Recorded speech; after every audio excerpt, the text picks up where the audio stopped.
Eh bien moi, personnellement, je vais vous dire la vérité. J'ai mis beaucoup de temps avant de me lancer en tant qu'auto-entrepreneur et cette envie profonde de m'offrir ce qu'il y a de mieux au niveau financier, d'être libre, indépendante, etc. à ce niveau-là. Parce que eh bien, j'avais un gros manque de confiance en moi depuis toujours.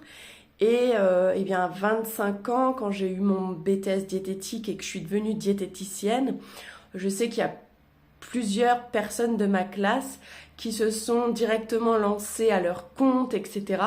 Et moi, je cherchais tout plein d'excuses pour ne pas le faire.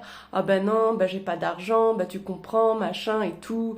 Je préfère approfondir encore mes connaissances, prendre de la maturité, etc. En fait, je me cherchais plein d'excuses parce que oui, je manquais de confiance en moi. Je me sentais pas capable de gérer une entreprise, d'être à mon compte, de gérer les finances, etc. J'arrivais déjà pas à le faire au niveau personnel. Je me disais comment tu veux que je fasse ça au niveau professionnel. Et moi, c'est vrai que j'avais l'argent, c'était pas du tout ma préoccupation principale. Depuis toujours, j'avais un regard, une vision qui était néfaste concernant l'argent, parce que je suis née dans un milieu où il y avait de l'argent, avec un papa avocat. Et en fait, quand je voyais déjà que mon père était très souvent absent parce que il vivait beaucoup pour son travail, mais aussi toutes les relations qu'il avait de son vivant, quand il est mort, effectivement, il n'y avait plus personne. Euh, et puis quand on allait dans des endroits très luxueux, que je voyais ces serveurs au restaurant qui avaient une pression incroyable sur le dos, t'avais l'impression que s'ils faisaient tomber un couvert par terre, ils allaient se faire virer, quoi, qu'ils jouaient leur vie. Et moi, je me rappelle de mon regard de petite fille, ça me mettait mal à l'aise et j'avais mal au cœur pour ces gens-là. Et par conséquent, j'avais une mauvaise vision de l'argent. Et inconsciemment, j'avais des blocages avec l'argent. Donc toute ma vie, je travaillais pour des patrons et, et en fait, j'ai jamais gagné plus qu'un SMIC. Des fois, j'étais même payée en retard. Et en fait, j'usais énormément d'énergie pour finalement pas grand-chose. Et en fait, c'est vraiment ma santé qui m'a poussée au bout d'un moment à enfin m'intéresser à l'argent et à me dire maintenant c'est ma vie, elle est précieuse. Et cet argent, en fait, l'argent, on peut changer la vision qu'on en a et en faire de belles choses. Et j'ai vraiment fait ce travail en moi pour changer ma vision que j'avais de l'argent.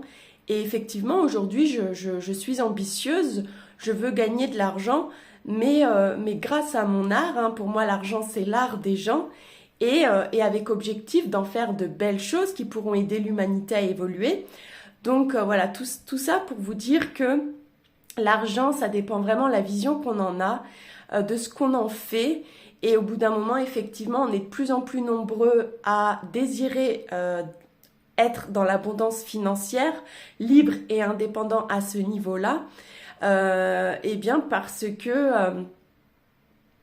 c'est important et ça fait partie d'une vie paisible, d'être en sécurité au niveau financier et de pouvoir s'offrir ce qu'il y a de mieux au niveau de la santé, au niveau voilà, de tout ce qui est bien-être, santé, mais aussi éducation, apprendre de nouvelles choses, se cultiver, partager aussi des moments avec les gens qu'on aime, avec ses amis, avec sa famille, pouvoir s'offrir des voyages.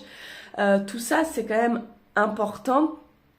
Et même si effectivement, quand on se lance dans l'auto-entrepreneuriat, l'envie de générer un maximum de revenus, il est important toujours de garder, de rester connecté à ses valeurs essentielles, à la base, à l'essentiel, à la famille, la santé, etc. Mais quand on trouve un juste équilibre en soi, on peut trouver ce juste équilibre entre son business et sa famille, la santé, etc. Comme pour tout, tout est question d'équilibre. Donc si ça vous intéresse d'en savoir plus par rapport à tout ça, n'hésitez pas à vous renseigner, de venir me, comment dire, réserver une place pour ma prochaine conférence via le mail que je vais inscrire sous la vidéo. Je vous fais de gros bisous et je vous dis à bientôt. Ciao!